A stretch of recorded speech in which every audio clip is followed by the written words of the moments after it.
La apatridia, alcances y regulaciones en el derecho internacional y la legislación costarricense. A través de este video realizaremos una descripción sobre el fenómeno de la apatridia. En primer lugar, describiremos la figura jurídica, sus generalidades y conceptualización. Luego, analizaremos las causas y consecuencias de la apatridia, la regulación internacional sobre la materia, a través de la Convención sobre el Estatuto de los Apátridas de 1954 y la Convención para reducir los casos de apatridia de 1961. Describiremos la regulación costarricense sobre la materia y el proceso para que una persona apátrida pueda adquirir la nacionalidad costarricense. Y finalmente conoceremos el caso de Eloísa Castro Méndez, primera persona apátrida naturalizada a nivel latinoamericano. En 1948, la Declaración Universal de los Derechos Humanos reconoció el derecho de toda persona a tener una nacionalidad y estableció que a nadie se privará arbitrariamente de su nacionalidad ni del derecho a cambiar de nacionalidad. Sin embargo, muy a pesar de dicha disposición, de acuerdo a la Agencia de Naciones Unidas para los Refugiados, ACNUR, para el 2017 aproximadamente 10 millones de personas vivían en condición de apatridia. Sin embargo, debe advertirse que estas cifras no contemplan poblaciones específicas, como por ejemplo la población palestina, por no ser un colectivo cuya protección esté determinada en el mandato de ACNUR.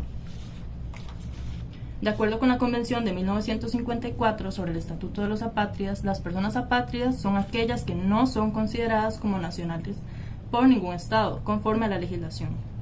Esta definición ha sido reconocida por la Comisión de Derecho Internacional como parte del derecho internacional consuetudinario. Entre los países con poblaciones notablemente grandes de personas apátridas se encuentran Myanmar, Kuwait, Tailandia y República Dominicana.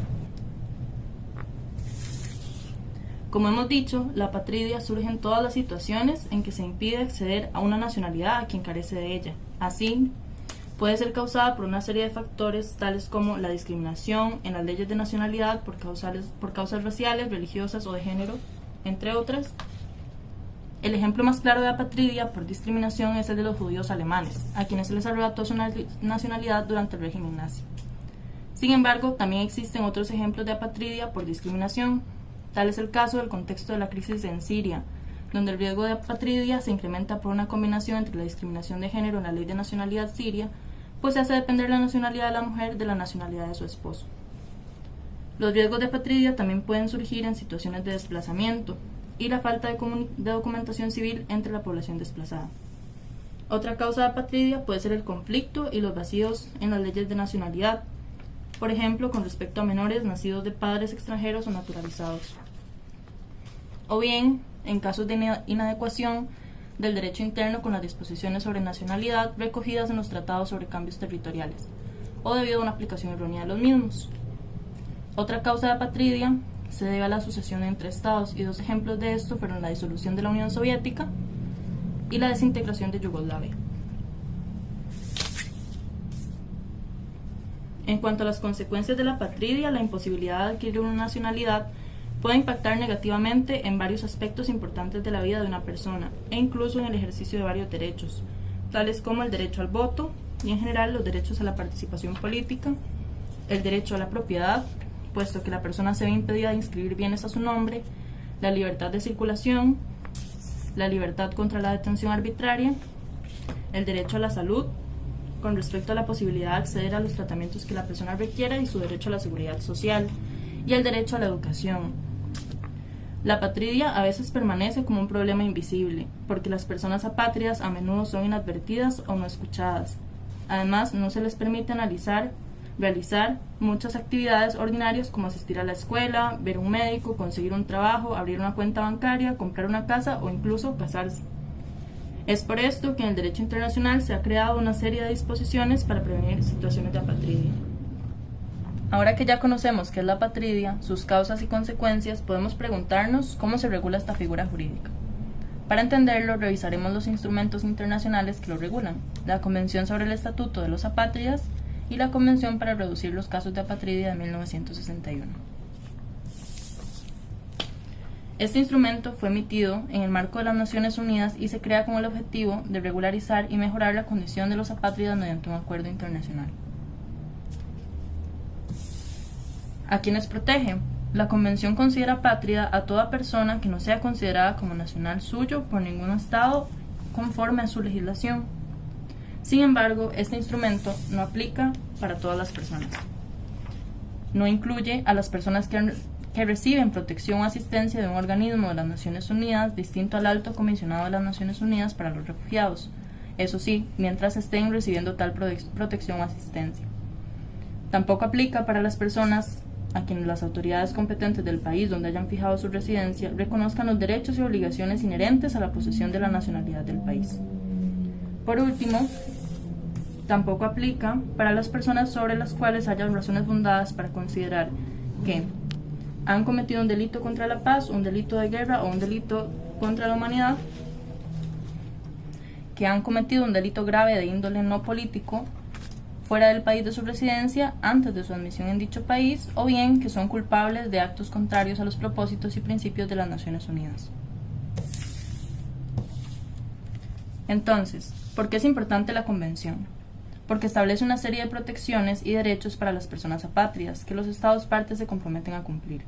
Estos deben garantizarse sin discriminación en las mismas circunstancias, es decir, debe cumplir todos los requisitos que se exigirían si no fuese una persona apátrida para poder ejercer el derecho del que se trate, excepto los requisitos que por su naturaleza no puedan cumplir por ser apátridas.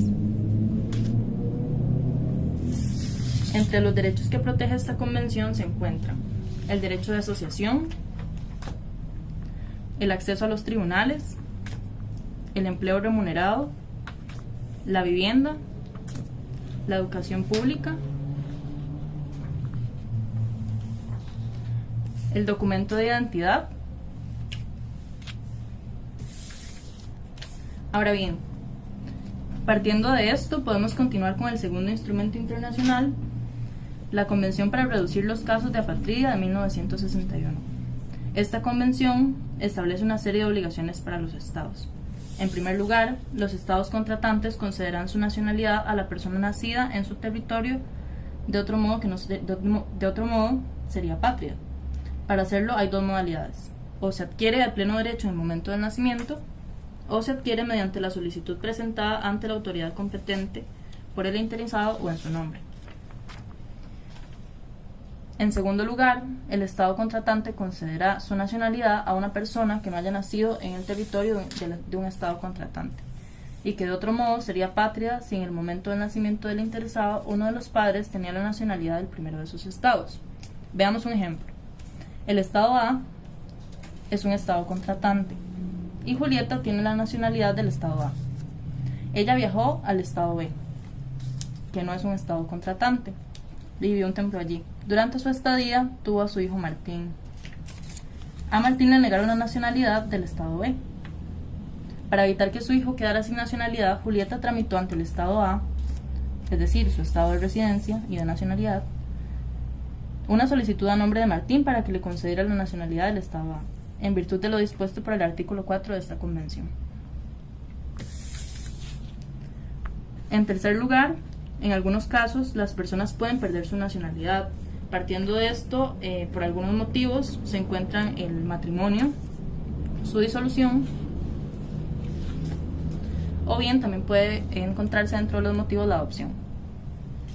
En estos casos, la pérdida de nacionalidad debe estar subordinada a la posesión o a la adquisición de una nacionalidad de otro estado. Esto para asegurar que la persona no quede en condición de apatridia.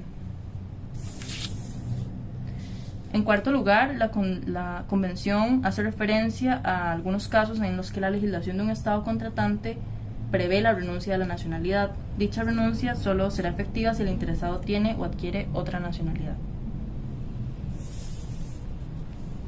En quinto lugar, los Estados contratantes no pueden privar de su nacionalidad a ninguna persona o a ningún grupo de personas por motivos raciales, étnicos, religiosos o bien políticos. Estas son algunas de las disposiciones más importantes de la Convención en materia de reducción de los casos de apatridia. Ahora que ya entendimos cuál es la regulación internacional sobre la apatridia, podemos preguntarnos cómo lo regula Costa Rica. Primero, tenemos que señalar que la Convención sobre el Estatuto de los Apátridas y la Convención para reducir los casos de apatridia forman parte de nuestro ordenamiento, ya que fue ratificada por la Ley 6079. Además, Costa Rica, desde 2016, tiene un reglamento para la declaratoria de la condición de la persona apátrida. Este reglamento tiene como fin regular el procedimiento para la declaración de la condición de la persona apátrida, así como sus derechos, deberes y condición jurídica. Esto es fundamental porque al declarar la condición de apátrida por parte del Estado, los otros países deben respetar dicho reconocimiento. Este procedimiento se rige por los siguientes principios, desde la presentación de la solicitud para la determinación de la condición de la persona apátrida hasta la adopción de la decisión favorable o desfavorable sobre la declaratoria. En primer lugar, tenemos el principio de no devolución, según el cual ninguna persona que invoque la condición de apátrida podrá ser rechazada en frontera. Después, el principio de no sanción por ingreso y permanencia irregular. Como su nombre lo indica, no se sancionará al solicitante de la condición de persona apátrida por el solo hecho de su ingreso y permanencia irregular en el país. Después tenemos el principio de igualdad y no discriminación, que dispone que los derechos humanos de las personas solicitantes de la declaratoria deberán respetarse y garantizarse sin discriminación alguna. También el derecho al debido proceso, que garantiza a las personas solicitantes un derecho a la decisión, que tienen derecho a la decisión en torno a su condición se tome y se ejecute con pleno respeto a la garantía del debido proceso. Después, el principio de confidencialidad. Este es el principio rector para el registro y manejo de la información de los solicitantes de la condición de apatridia. Además, hay un principio de apoyo institucional, según el cual las instituciones públicas se ponen a disposición de la persona solicitante para brindar el apoyo que corresponda. El principio de carga y mérito de la prueba. Este principio establece que el ministerio y el solicitante comparten la carga de la prueba hasta un grado razonable, respecto a que éste no es considerado nacional por el Estado alguno. Además, hay un principio de gratuidad, ya que el procedimiento no tendrá ningún costo para el solicitante. Y finalmente hay un enfoque diferenciado. Según este principio, el Ministerio de Relaciones Exteriores y Culto promoverá y aplicará un enfoque diferenciado en el tratamiento de los casos, partiendo y tomando en cuenta las consideraciones y necesidades individuales de las personas solicitantes. Además, deberá tener una perspectiva sensible al género, la edad, diversidad, vulnerabilidad, contexto geográfico, étnico e histórico determinado. Además de este reglamento, en 2020, mediante el decreto ejecutivo número 42794, se creó la Comisión de Enlace Interinstitucional en materia de apatridia. Entre las funciones de esta comisión se encuentran fomentar y apoyar la difusión de la normativa nacional e internacional atinente al estatuto personal, derechos y obligaciones de las personas apátridas. 2. Promover la cooperación y articulación interinstitucional para favorecer y fortalecer el acceso a la población apátrida a los servicios públicos, así como su plena y efectiva integración en la sociedad. 3. Articular y analizar, integrar y conciliar las acciones necesarias para detectar y resolver las situaciones existentes de apatridia, prevenir el surgimiento de nuevos casos, identificar y proteger mejor a las personas apátridas mediante la búsqueda y adopción de soluciones duraderas. 4. Coordinar el diseño y la ejecución de cursos, talleres o capacitaciones en la materia. 5. Solicitar y gestionar el apoyo necesario con otras instituciones estatales, así como organizaciones no gubernamentales y organizaciones internacionales, en caso de ser necesario para la implementación de acciones destinadas al cumplimiento de sus funciones. Ahora bien, ¿quiénes integran esta comisión? El Ministerio de Relaciones Exteriores y Culto, el Ministerio de Educación Pública, el Ministerio de Salud, el Ministerio de Trabajo y Seguridad Social, el Poder Judicial, el Patronato Nacional de la Infancia, el Instituto Mixto de Ayuda Social, el IMAS, el Instituto Nacional de las Mujeres, la Caja Costarricense del Seguro Social, la Dirección General de Migración y Extranjería, el Tribunal Supremo de Elecciones, el Consejo Nacional de la Persona Adulta Mayor, el Consejo Nacional de Personas con Discapacidad. Teniendo claro ahora cuál es la conformación de esta comisión, pasaremos a la siguiente parte. Ahora, ¿cuál es el proceso para que una persona apátrida pueda adquirir la nacionalidad costarricense? Bueno, hay dos instancias muy importantes en este proceso: el Ministerio de Relaciones Exteriores y Culto y el Tribunal Supremo de Elecciones. ¿Por qué el Ministerio? Bueno, es que este es un trámite de obtención de la nacionalidad costarricense para personas a quienes el Ministerio de Relaciones Exteriores y Culto otorgó la condición de apatridia o refugiado apátrida, específicamente. para quienes hayan residido oficialmente en el país por 2 años, contados a partir de la fecha en que solicitó la condición de apatridia o refugiado apátrida. ¿Y por qué el Tribunal Supremo de Elecciones? Pues porque este es un proceso que debe llevarse ante la sección de opciones y naturalizaciones del Tribunal Supremo de Elecciones. Pero entonces, ¿cuáles son los requisitos que debo cumplir o los papeles que debo presentar ante el tribunal? Primero, el primer requisito es la solicitud inicial mediante un escrito donde exprese su deseo de ser nacionalizada. Aquí se deben tomar en cuenta 2 especificaciones. Tener un papel ya... no hay que ser honesta. La primera es que toda solicitud debe presentarse personalmente, pero de no ser así, debe ser autenticada por un profesional en derecho. Y la segunda es que si la persona interesada autorizó a otra persona a realizar las gestiones referidas al trámite en su nombre, debe adjuntarse el escrito inicial o en cualquier fase del proceso el poder especialísimo debidamente protocolizado. En segundo lugar, se debe indicar una dirección de correo electrónico como medio para recibir notificaciones.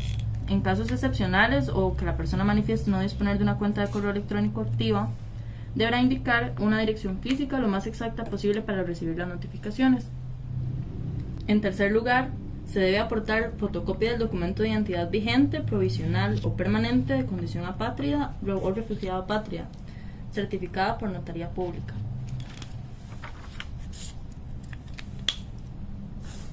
En cuarto lugar, se deben presentar también 5 fotografías tamaño pasaporte y timbre fiscal de 20 colones, según lo establece el reglamento relativo a los trámites, requisitos y criterios de resolución en materia de naturalizaciones. Ahora, ¿cuáles son los pluses que se pueden añadir a la solicitud para demostrar la residencia en el país? Reporte de estudios de cuotas de la Caja Costarricense del Seguro Social, epicrisis, vacunas aplicadas por el Ministerio de Salud o certificación de estudios realizados en Costa Rica. Tales documentos deberán ser expedidos por la autoridad competente en cada caso y en ello se deberán indicar con claridad y detallado las fechas correspondientes. Tal fue el proceso que pasó doña Eloisa Castro Méndez, quien pudo concretar todos los trámites necesarios para obtener la nacionalidad costarricense y su cédula de identidad, con los derechos legales y sociales que su condición de ciudadana le confiere. Yo vivía en Honduras con una tía. A los 15 años me trajo una señora para acá a Costa Rica y me dejó botada. Yo no sé por qué me dejaron botada, no sé nada de mis papás. Yo vine y comencé a trabajar cogiendo café en una cantina o en una casa. Así saqué adelante a mis hijos, contó la mujer, quien vive en San Francisco de Coronado. Por lo que ahora doña Eloisa podrá votar y tener acceso a servicios médicos, bancarios, ayudas estatales y a todos los beneficios y derechos que tiene un ciudadano costarricense. Es importante mencionar que esto convirtió a Costa Rica en el primer país latinoamericano en contar con legislación sobre la apatridia y en concretar el trámite del otorgamiento de nacionalidad. Ahora, ¿por qué es importante este tema para el derecho internacional privado? Bueno, es importante porque el derecho internacional privado, dedicado a regular las relaciones entre sujetos del derecho privado o sujetos del derecho privado y sujetos del derecho público, debe crear soluciones jurídicas para los problemas que atañen a estos sujetos. Además, debe procurar hacerlo desde una perspectiva de derechos humanos que resguarde la dignidad de todas las personas. En ese sentido, la apatridia es un flagelo que se encuentra llamado a prevenir, de forma que se brinden soluciones jurídicas inmediatas a quienes, por motivos que se encuentran fuera de su control, son despojados continuamente de sus derechos más básicos. Allí, el derecho internacional privado debe brindar soluciones inmediatas. Con esto podemos concluir que el proceso de nacionalización para una persona apátrida provee de un derecho fundamental como lo es la personalidad jurídica a una persona a la que se le ha vulnerado sus garantías básicas por la ausencia de esta, ya que la adquisición de una nacionalidad determina no solo la personalidad jurídica, sino con ello se provee el acceso a derechos fundamentales como una vida digna, la salud, la educación, la integridad y la banca.